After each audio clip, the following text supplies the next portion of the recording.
All right. Whoa. Aaron, How much does being a former Jet drive you to succeed here? Listen, one of the reasons why I want this job, and again, you can't write a better story than my life right now, in the position I am right now.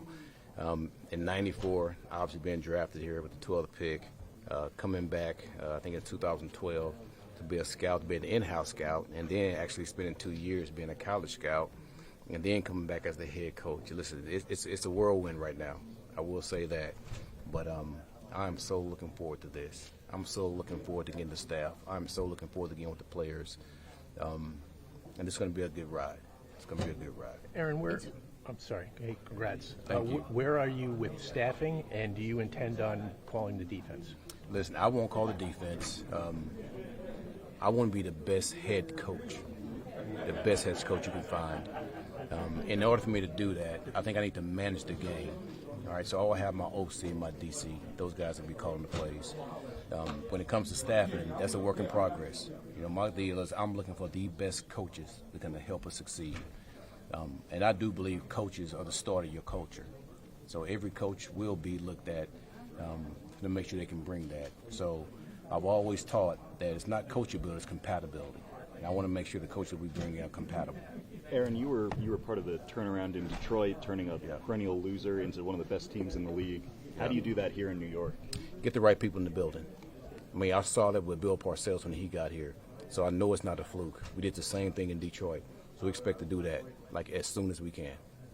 Aaron, in talking to current Jets players, they said that this team needs a coach that brings discipline, that is a leader of men, and can change the culture from the top down.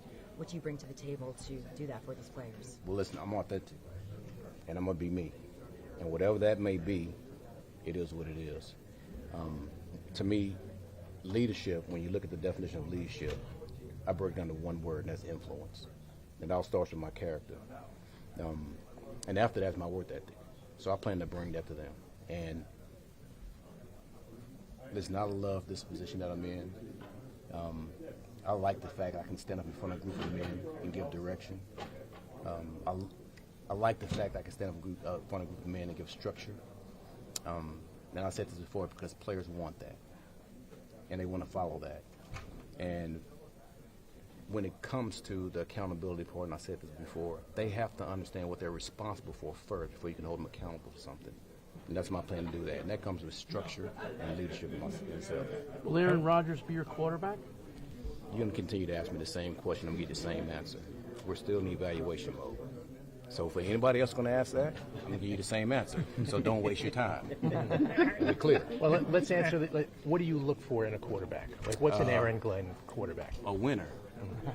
A winner. Mental and physical toughness. When you talk about that, you're not going to get me. Well, let me ask you this. You know, Parcells, I know you guys are close. He always That's said... Parcells. Okay. I'm Aaron Glenn. Okay, so you don't... That's Parcells. I'm Aaron Glenn. Okay. Aaron, what will your process be like? Will you go meet with Aaron? I know you guys Listen, are we've already texted Aaron, and me and Mooj are going to sit there and we're going to watch every game tape there is. And then we're going to look at the whole roster. This thing is not about Aaron Rodgers, folks. This is about the roster. And we plan on building the best roster that we can. So whatever that may be, guard, tackle, defensive tackle, that's what we're evaluating. And listen, everybody's under the microscope. That's just what it is. So we're going to do the best we can to make sure we build the best roster. With the quarterback, Aaron, is it strictly a football decision? So when you decide what you want to do with quarterback, are you just when it comes to the team, it's always a football decision. There's no decision to be made about that. Aaron, can I ask you about another player? I know you haven't had time to study the roster, but S Gardner, his position as you know well. From afar, watching him, what have you thought of S Gardner's first 3 years? Well, watching them win. We just don't watch them. So we'll understand. We'll get that once we watch them. Right. Every player is being evaluated. Did you study both him? just got here. Did you study him coming out of college or anything? And he was a damn good player. Right. Absolutely. That's why he's made the Pro Bowl when he's been here. So what he did last year, we're in the process of looking at that. If there's issues, we'll fix that. But the thing is, he came here as a Pro Bowler. We expect him to leave as a Pro Bowler. Aaron Glenn, what's your message to Jets?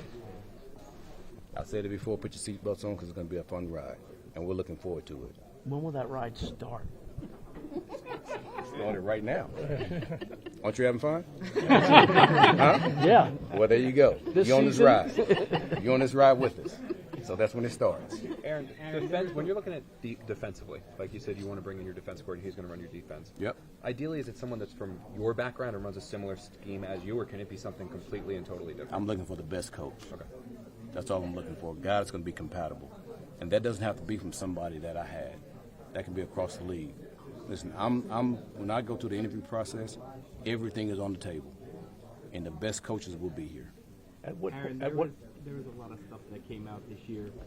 You probably saw it in your research on the Johnson family involvement and stuff in football decisions. Yeah. Did that give you any pause? And in the job, and did you have a lot of questions for them during the interview process about how things would be set up? Well, we had questions for each other. And listen, I was here when Woody, when he bought the team. And my conversations with him back then were really, really positive. Coming back here on my second interview and sitting and talking with them, listen, there's no better person to work for when they sit there and tell you and you talk about, you strategize about having a winning commitment. And he has that. And that's all I need to know. And we're going to continue to have conversations to make sure we continue to look at that. So I look forward to it. I trust him with everything I have. And I look forward to working with him. When you were, I can't remember back this far, but when you were scouting for the Jets, Yeah. were you scouting from here or were you out on the road? Well, I actually did both. I did 2 years in-house, which I had a chance to learn salary cap, how to evaluate players that's already in the building. And then I do 2 years on the road. When I had my Honda Accord, and I was driving from Texas all the way up to North Dakota, and going through that. And I'll tell you, that was a really, really good experience for me. And I met some of my closest friends on that road. So, but the main thing is, I had a chance to evaluate every position on that field. And that's been critical for my development. And Bill Parcells was right, because it has made me a better coach. And it's going to make me a better head coach. Because when we're looking at players, listen, I know exactly what I'm looking at when it comes to the evaluation process. Okay, a couple more. Aaron, 9 straight losing seasons here. Yep. Right? And I'm sure you faced some similar when you guys got to Detroit, and probably when you went to Cleveland back in the day too with the losing. Something that happens here lies in the last few years. The losing starts, and it's here we go again. This kind of pervades the locker room. How do you change that mindset of here we go again? Because you're going to hit adversity at some point. Well, I've said that a number of times. It's the people that you bring in. So you don't bring people in that has that mindset. Listen, I want men and women that love football, that's highly competitive, that's going to endear themselves to their teammates and co-workers. So if you bring those type of people in, it's hard to get to that here we go again, because we have the same vision. We're going in one direction. And we have people in this building that's going in one direction. Is this a message on work ethic, on grinding, on paying your dues that can be translated to any business, any place?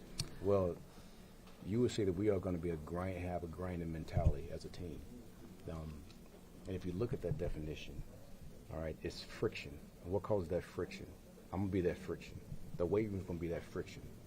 Nutrition is going to be that friction. So that's what we're going to be. We're going to have a grinding mentality as we go out there. Aaron, Besides you your talked a lot interview with about the Broncos, what is your relationship like before today with Darren? Well, me and Darren know each other until that interview, and then we just kept in touch.